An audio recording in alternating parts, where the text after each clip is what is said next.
السلام عليكم ورحمة الله وبركاته. نحمده ونصلي على رسوله الكريم. أما بعد فأعوذ بالله من الشيطان الرجيم. بسم الله الرحمن الرحيم. إذا جاء نصر الله والفتح ورأيت الناس يدخلون في دين الله أفواجا فسبح بحمد ربك واستغفره إنه كان توابا. صدق الله العظيم. رب اشرح لي صدري ويسر لي أمري واحلل عقدة من لساني يفقهوا قولي. আল্লাহর দরবারে শুকরিয়া আদায় করছি যে আল্লাহ তাআলা আমাদেরকে একটি গণ বিপ্লব শেষে, একটি গণ অভ্যুত্থান শেষে একটি নতুন বাংলাদেশ দেখবার সুযোগ করে দিয়েছেন। আমরা বলছি আলহামদুলিল্লাহ ওয়া শুকরুলিল্লাহ। আল্লাহ তাআলার শুকরিয়ার পাশাপাশি আমি এই বিপ্লবের সাথে গণ বিপ্লব, গণ অভ্যুত্থানকে যারা নেতৃত্ব দিয়েছেন, লিড দিয়েছেন, এটাকে যারা সমর্থন জুগিয়েছেন, তাদের সবাইকে প্রাণ ঢালা শুভেচ্ছা এবং অভিনন্দন জানাচ্ছি। এই বিপ্লবকে বাস্তবায়ন করবার জন্য যারা নিজের দেহের তাজা রক্তটুকু বিলিয়ে শাহাদাত বরণ করেছেন, আমি শুরুতেই তাদেরকে গভীর শ্রদ্ধার সাথে স্মরণ করছি। তাদের রূহের মাগফিরাত কামনা করছি এবং শাহাদাতের সর্বোচ্চ মাকাম আল্লাহ সুবহানাহু ওয়া তাআলার কাছে আমি কামনা করছি। পাশাপাশি যারা আহত হয়েছেন তাদের সুস্থতা কামনা করছি এবং আমাদের তরুণ মুক্তিযোদ্ধা ভাইয়েরা যারা সামনে থেকে এই বিপ্লবকে লিড দিয়েছেন, তাদেরকে আমার পক্ষ থেকে প্রাণ ঢালা শুভেচ্ছা এবং অভিনন্দন। বিশেষ করে বৈষম্য বিরোধী ছাত্র আন্দোলনের যে নেতৃবৃন্দ বা সমন্বয়ক ভাইয়েরা, যারা আপনারা এখনো পর্যন্ত অনেক পরিশ্রম করে যাচ্ছেন, আমাদের সকলের পক্ষ থেকে আপনারা সালাম জানবেন, শ্রদ্ধা জানবেন এবং ভালোবাসা জানবেন। সম্মানিত শুধু আমি শুরুতেই দুঃখ প্রকাশ করে নিচ্ছি যে কিছু কারিগরি ত্রুটির কারণে আমরা আমাদের লাইভটি প্রায় আধা ঘন্টা দেরি করে শুরু করলাম। আপনারা ক্ষমা সুন্দর দৃষ্টিতে দেখবেন এবং সবাইকে অনুরোধ করবো যে গণসচেতনতার স্বার্থে, জনসচেতনতার স্বার্থে লাইভটা শেয়ার করবেন। আমি খুব বেশি সময় নিতে চাই না। আমরা আল্লাহর দরবারে শুকরিয়া জানাই। পুরো দেশব্যাপী আনন্দ, উল্লাস, উচ্ছ্বাস, মানুষের মধ্যে একটা ঈদ ভাব আমরা গত অল্প কয়েকদিন আগে ভাবতে পারেন যে আল্লাহ তাআলা এত দ্রুত আমাদের হাতে বিজয় তুলে দিবেন। তো আমরা আল্লাহর দরবারে কায়মুবারকে শুকরিয়া জানাচ্ছি, শুকরগুজার হচ্ছি, লাখ কোটি শুকর এবং সুজুদ জানাচ্ছি এবং যারা এটাকে বাস্তবায়ন করেছেন তাদের কৃতজ্ঞতা জানিয়ে শুরু করছি। আমি অল্প কয়েকটি কথা রিমাইন্ডার হিসেবে আপনাদের সাথে শেয়ার করে আজকে লাইভটি শেষ করব ইনশাআল্লাহ। সমাজের সাথে প্রথম কথা হচ্ছে যে আমরা একটা সাময়িক বিজয় অর্জন করেছি, কিন্তু আমাদের সংকট কিন্তু কাটেনি, অন্ধকার কাটেনি এখন। আমরা গত রাতে কিছু ক্যাওটিক সিচুয়েশনের কথা শুনেছি বাংলাদেশে, আপনারা দেখেছেন অনেকে। আমি নিজেও খুব ক্লোজলি ফলো করছিলাম, সারা রাত ঘুমাতে পারিনি, ফজর করে আমি ঘুমিয়েছি। তো এজন্য আমাদেরকে সজাগ থাকতে হবে, সম্মানিত ভাই বোনেরা, সজাগ থাকতে হবে, ঐক্যবদ্ধ থাকতে হবে। মাইলস টু গো, অনেক দূর আমাদেরকে যেতে হবে। আন্দোলন বা বিপ্লবের এটা হচ্ছে আন্দোলন শেষে একটা সফল বিপ্লব বা গণ অভ্যুত্থান শেষে এটা হচ্ছে প্রথম ধাপ, যে স্বৈরাচারের পতন হয়েছে। এখন হচ্ছে আমাদের দেশ গড়বার সময়। এই সময় আমাদেরকে অত্যন্ত ধৈর্যশীলতার পরিচয় দিতে হবে, দায়িত্বশীলতার পরিচয় দিতে হবে। বিজয়ীরা দায়িত্বশীল হয়।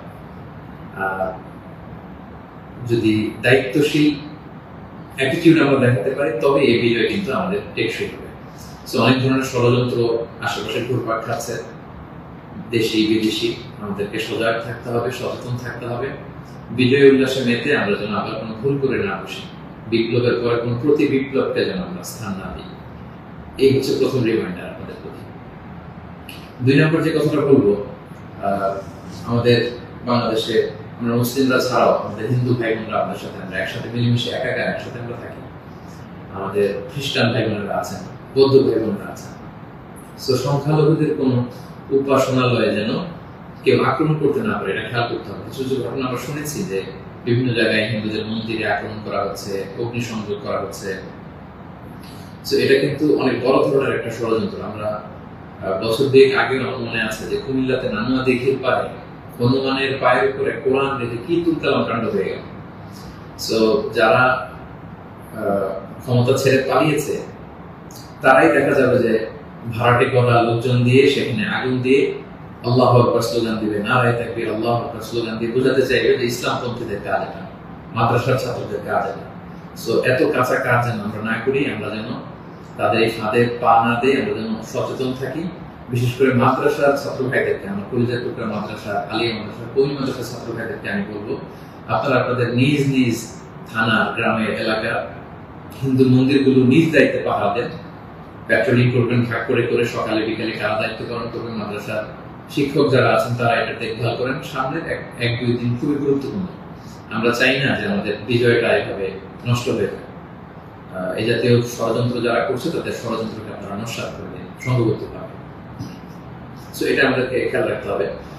কিছু অগ্নিকাণ্ড বা বিচ্ছিন্ন ঘটনা যদি ঘটে, দেখা যাবে যে যারা এই বিজয়ে খুশি না তারা এটাকে ইন্টারন্যাশনালি তারা এটা প্রোপাগেট করবে।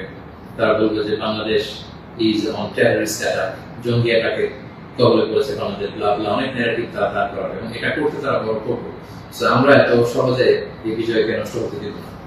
আমার 2 নম্বর রিমাইন্ডার হচ্ছে আমার প্রিয় বিপ্লবী ভাই এবং বোনদের প্রতি, বিশেষ করে মাদ্রাসার ছাত্র ভাইদের প্রতি, আপনারা খেয়াল করে সংখ্যালঘুদের কোন স্থাপনাতে, উপাসনালয়ে যাতে এই জাতীয় ঘটনা না ঘটে ক্লোজ অবজারভেশন করুন, পাহারা দিয়ে নিরাপত্তা দিন। এটা আমাদের দায়িত্ব।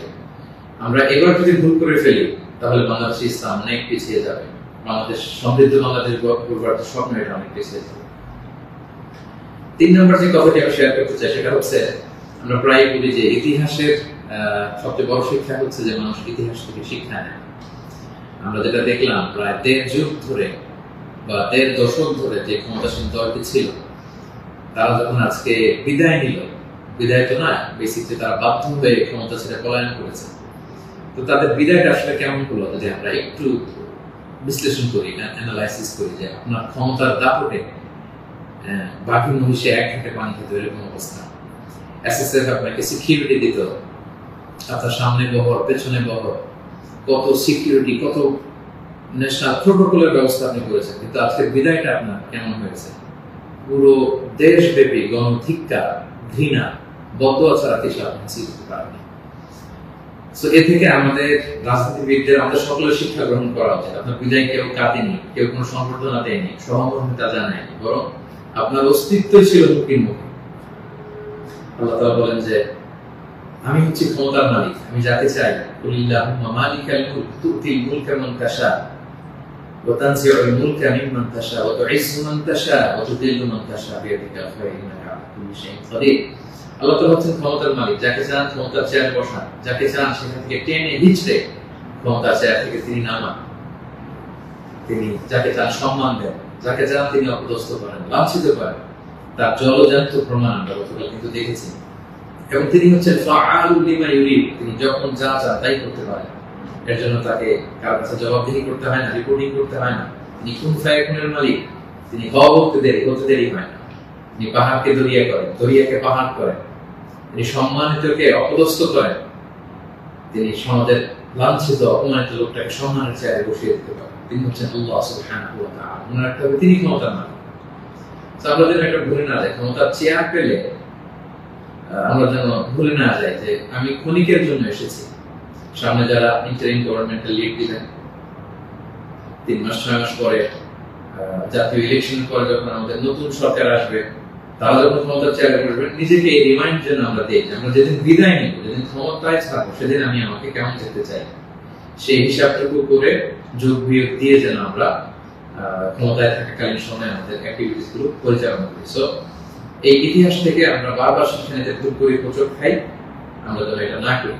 আমি আমাদের জাতীয় নেতৃবৃন্দদেরকে বলবো, যারা আসন্ন নির্বাচনে নির্বাচিত হয়ে আসবেন, বাংলাদেশকে নেতৃত্ব দিবেন, নতুন প্রজন্মের বা পুরাতন অভিজ্ঞদের মধ্যে যারা মিলে সরকার গঠন হবে সামনের ইলেকশন শেষে, আপনারা মেহরবানি করে এই শিক্ষাটুকু আপনারা নেবেন। এবং বাংলাদেশে এটা তো আমরা দেখে এসেছি ছোটবেলা থেকেই, একদল ক্ষমতা ছেড়ে অন্য দলের লোকেরা তাদের উপর কিভাবে আক্রমণ করে যেদিন তারা ক্ষমতা থেকে যায়, আবার তারা ক্ষমতা আসলে তারা তখন ক্ষমতা ছেড়ে অন্য বিরোধী দল তাদের উপর আক্রমণ করে। এই রেশারেশি আক্রমণ আমরা চাই না, আমরা এর অবসান চাই। আমরা ইতিহাস থেকে শিক্ষা নিতে চাই। আমরা একটা সমৃদ্ধির বাংলাদেশ ঐক্যবদ্ধভাবে একসাথে হাতে হাত রেখে কাঁধে কাঁধ মিলিয়ে গড়ে তুলতে চাই। এটা হচ্ছে আমার 3 নম্বর রিমাইন্ডার। 4 নম্বর রিমাইন্ডার হচ্ছে, গতকাল আমরা দেখেছি যে স্বৈরাচারের পতনের ঘোষণার মধ্য দিয়ে পুরো বাংলাদেশ, পুরো লাল সবুজের পতাকা, পুরো 18 কোটি মানুষ আনন্দ উল্লাসে ফেটে পড়েছে।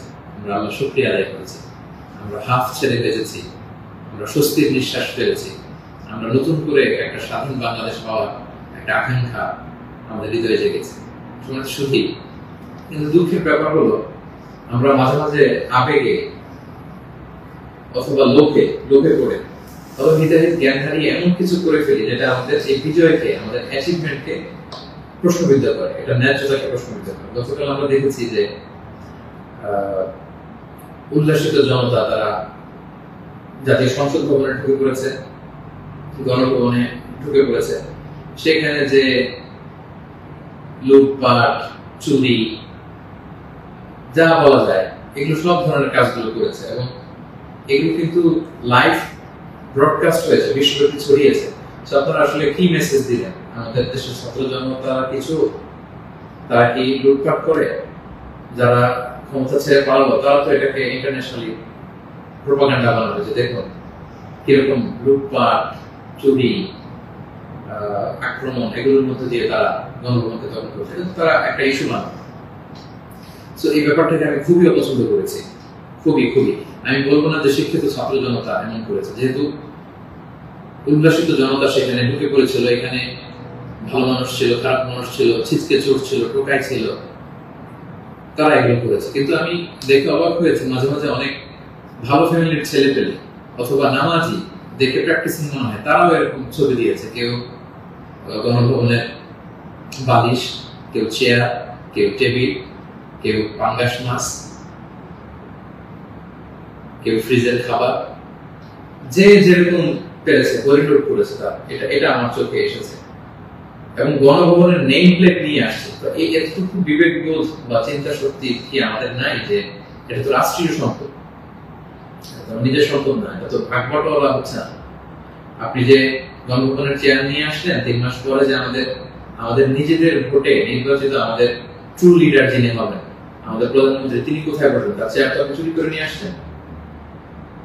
তিনি থাকবেন কোথায়? তার বালিশ তো আপনি নিয়ে আসছেন। একটা বালিশ নিয়ে এসে, একটা হাঁস নিয়ে এসে, একটা কম্বল নিয়ে এসে আপনি আসলে কতটুকু লাভ করতে পারেন? কিন্তু গোটা বিশ্বকে আপনি একটা নেগেটিভ মেসেজ দিলেন এবং আমাদের এই বিজয়কে আপনারা প্রশ্নবিদ্ধ করলেন। এটা অনেক বড় ভুল আপনারা করেছেন সম্মানিত ভাইয়া, যারা এটা আপনারা করেছেন। আমরা পৃথিবীর বিভিন্ন জাতি গোষ্ঠীর মধ্যে থেকে তাদের অনেক ভালো গুণ দেখি, এগুলোকে আমরা নিতে পারি না? মানুষ তো নিজেদেরকে ভালো জিনিস দেখে দেখে সেগুলো অ্যাডপ্ট করে করে মানুষ নিজেকে সুন্দর করে, পলিশ করে। আমরা জাপানিজদেরকে দেখেছি তারা কত ভদ্র পরিচ্ছন্ন। অলিম্পিকে তারা খেলা দেখতে যে স্টেডিয়ামের মধ্যে দর্শকেরা যখন খাবারের প্যাকেট, চিপস, পানির বোতল, টিস্যু ফেলে দিয়েছিল, তারা অন্যান্য দর্শকদের মতো স্টেডিয়াম ছেড়ে চলে যায়। খেলা দেখা শেষে তারা নিজেরা সব ময়লাগুলো, গার্বেজ গুলো পরিষ্কার করে তারপর ক্লিন করে সেই দর্শক এলাকায় তারা ছেড়েছে। গোটা বিশ্বে তারা প্রশংসিত হয়েছে। তো এই যে তারা একটা মেসেজ দিল গোটা বিশ্ববাসীকে যে আমরা সিভিলাইজড, আমরা পরিচ্ছন্ন। আমরা আমাদের গতকালের বিজয় উদযাপন করতে যে কি এটা করতে পেরেছি? এই যে আমাদের মধ্যে অধৈর্য, অস্থিরতা, এই যে সাময়িক বেনিফিটেড হওয়ার যে মানসিকতা, এইটা যদি আমরা ঠিক করতে না পারি, এই গণবিপ্লবে, গণ অভ্যুত্থানে, নতুন সরকার কিচ্ছু আসা যাবে না প্রিয় ভাইরা। মানে I'm telling you the truth, I'm telling you the reality, এটা আপনাদের মনে রাখতে হবে। বাস্তবতা হচ্ছে আমরা যেমন, আমাদের নেতারাও যেমন। আমরা গতকাল হরিলুট করেছি, আমাদের নেতারাও হরিলুট করেছে। আমরাও চুরি করেছি, তারাও চুরি করতো। আমরা আসলে সুযোগের অভাবে সব, বাস্তবতা যেটা। কথাগুলো এই মুহূর্তে, বিজয়ের মুহূর্তে তিক্ত হলেও আমাকে ইসলামিক পয়েন্ট অফ ভিউ থেকে এই রিমাইন্ডার গুলো আমাকে বলতে হচ্ছে। আমি সরি ফর দ্যাট। তারা পদ্মা সেতুতে দুর্নীতির সুযোগ পেয়েছে, ওই লুট করেছে। তারা দেশের বড় বড় মেগা প্রজেক্টে লুট করেছে, আর আপনি ছোট্ট জিনিস লুট করার সুযোগ পেয়েছেন, ওইটা করেছেন। কোনো পার্থক্য নাই। তারা করেছে বড় বড় ঘরে লুট, আপনারা করেছেন ছোট ছোট চুরি লুট। এই তো পার্থক্য তো আমাদের এতটুকুই। এই জিনিসটা আমাদেরকে বুঝতে হবে যে এগুলো রাষ্ট্রীয় সম্পদ। সেখান থেকে একটা সুতা কেন আমরা টাচ করবো? আপনারা গণভবন ঘেরাও করেছেন, ভেতরে যে উল্লাস করবো, তাকবীর দিন। এমন দেশ কি কোথাও খুঁজে পাবে না তুমি? সকল দেশের রানী সেজে আমার জন্মভূমি, গলা ছেড়ে দিয়ে সবাই মিলে কোরআন গান ধরতে, গোটা বিশ্ব দেখতো আমরা কত সিভিলাইজ, আমরা কত সভ্য করবো। সেটা না করে আপনারা ভাঙচুরের মতো কাজ, লুটপাটের মতো কাজ আমরা করে ফেলছি। আমি বলবো না যে সবাই বুঝে করেছেন, অনেকে রাগ থেকে, ক্ষোভ থেকে, ঘৃণা থেকে এটা করেছেন, কিন্তু কাজটা ভুল করেছেন। প্রথম যেটা করতে হবে, আপনাদেরকে আল্লাহর কাছে ক্ষমা চাইতে হবে। আল্লাহর কাছে ক্ষমা চান। দ্বিতীয়ত এগুলো ফেরত দিয়ে আসতে হবে। প্রিয় ভাই, আমাদের ছাত্র বন্ধুরা এগুলো কালেকশন করছে, এবং ছাত্র ভাইদেরকে আমি বলবো যারা এগুলো আবার রিটার্ন দিতে আসবে তাদেরকে যেন আমরা ব্লেম না করি, পার্সোনাল না করি। তারা তাদের রিয়েলাইজেশন থেকে নিয়ে আসছে, এগুলো তারা রিসিভ করুন। কারণ এগুলো রাষ্ট্রীয় সম্পদ, নতুন গভর্নমেন্ট আসলে আবার নতুন করে রাষ্ট্রীয় অর্থ ব্যয় করে এগুলো আমাদেরকে আবার মেরামত করতে হবে, ঠিক করতে হবে সঙ্গে সঙ্গে।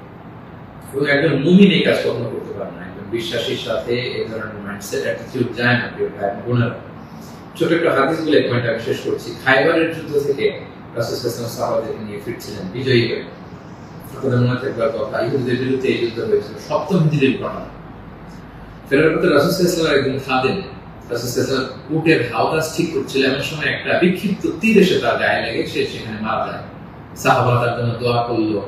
তারা বলল, কি খুশ নসিব তা, যুদ্ধ থেকে ফিরে আসার পথে এই মুজাহিদ শহীদ হয়েছে, জান্নাতের নীল পাখি হয়ে সে ঘুরবে। রাসূল সাল্লাল্লাহু আলাইহি ওয়াসাল্লাম বললেন, না, তোমরা এই মন্তব্য করো না, তোমরা জানো না আমার এই দাস সে সুযোগ পেয়ে রাষ্ট্রীয় সম্পদের অর্থাৎ গনিমতের যেটা পেয়েছিল ভাগ বটোয়ারার আগে সে লোকচক্ষুর আড়ালে একটি চাদর চুরি করেছিল, এবং এই জাহান্নামের এই চাদর তার গা পেঁচিয়ে তার শরীরকে জ্বালিয়ে ফেলবে, তাকে দগ্ধ করবে।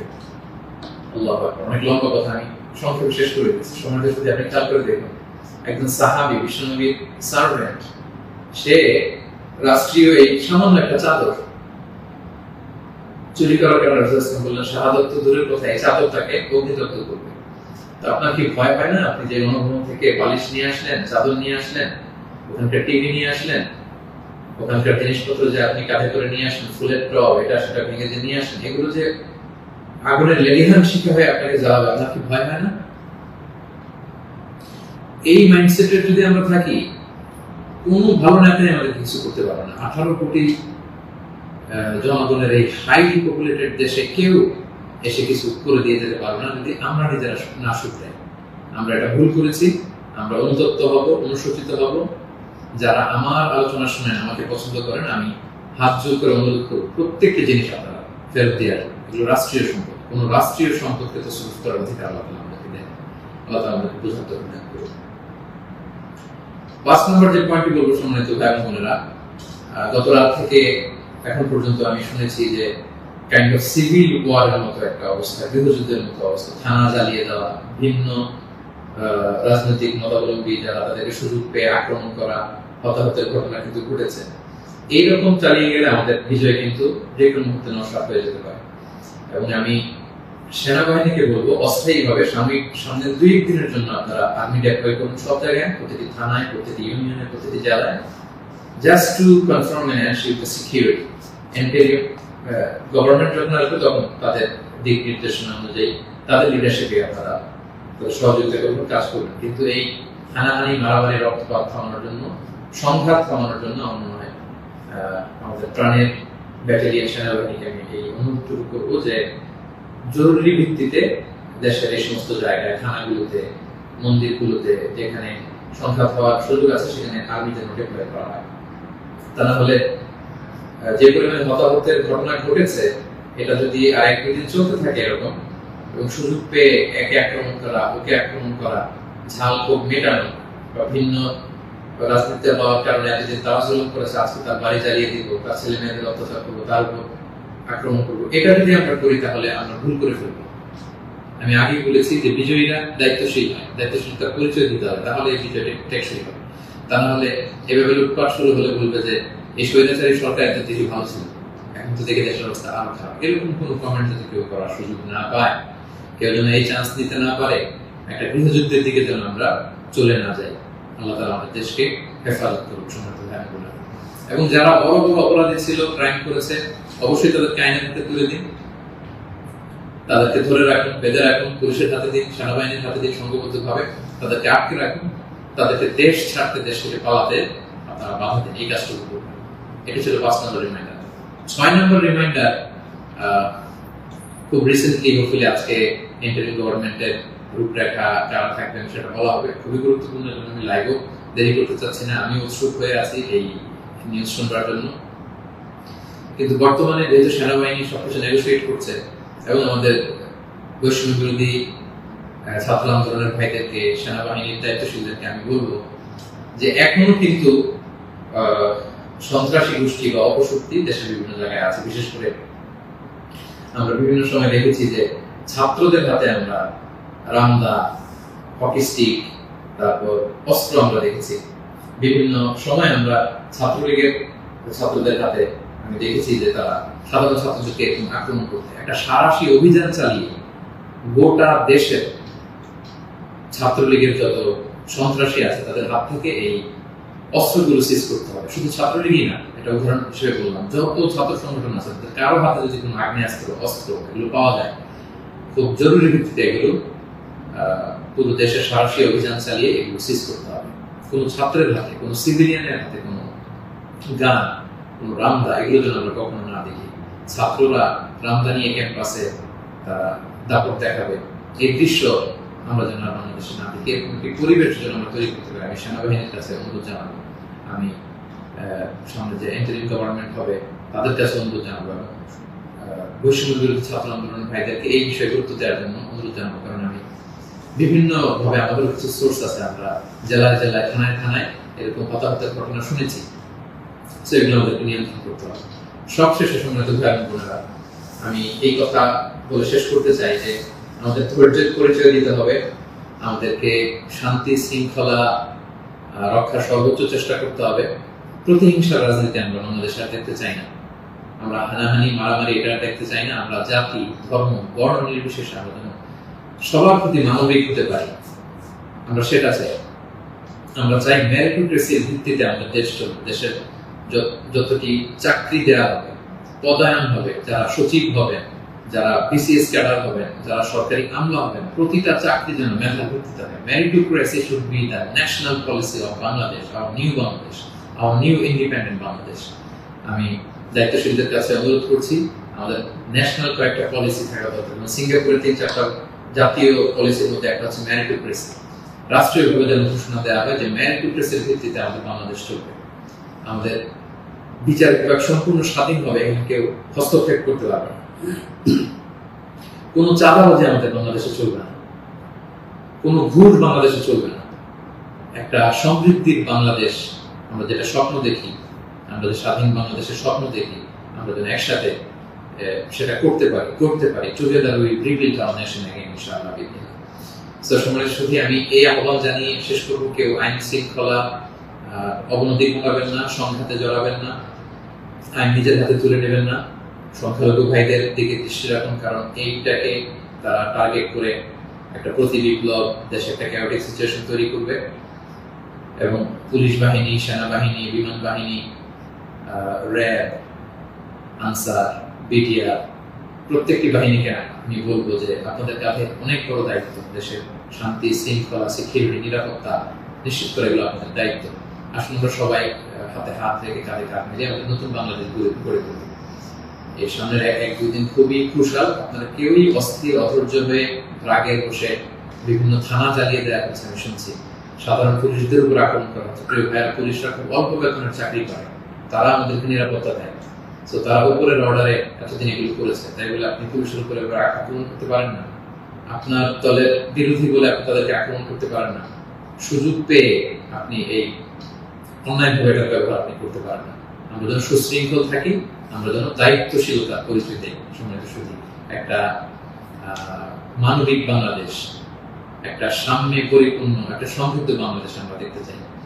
অনেকেই আমাকে ব্যক্তিগতভাবে মেসেজ করেছেন, কল করেছেন, সবাইকে শুকরিয়া জানাই, জানতে চেয়েছেন যে শাইখ আপনি কবে আসবেন। আমি আপনাদেরকে এতটুকু নিশ্চিত করছি যে আমি শীঘ্রই বাংলাদেশে আসছি ইনশাআল্লাহ। স্বাধীন বাংলাদেশে আপনাদের সবার সাথে আবারও পুনরায় সাক্ষাতের আকাঙ্ক্ষা এবং অপেক্ষায় আমি রইলাম। সাম্য, মানবিক মর্যাদা এবং সামাজিক সুবিচার প্রতিষ্ঠিত করে আমরা যেন একটা সমৃদ্ধ বাংলাদেশ সবাই গড়ে তুলতে পারি, সেই প্রত্যাশায় আজকে এই সংক্ষিপ্ত লাইভ সেশন এখানে শেষ করছি। হাদা মা ইনদি ওয়াল ইলমু ইনদাল্লাহি আলাইহি তাওয়াক্কালতু ওয়া ইলাইহি উনীব। আসসালামু আলাইকুম ওয়া রাহমাতুল্লাহি ওয়া বারাকাতুহু। Be a part of our vision. Do listen and share the khair.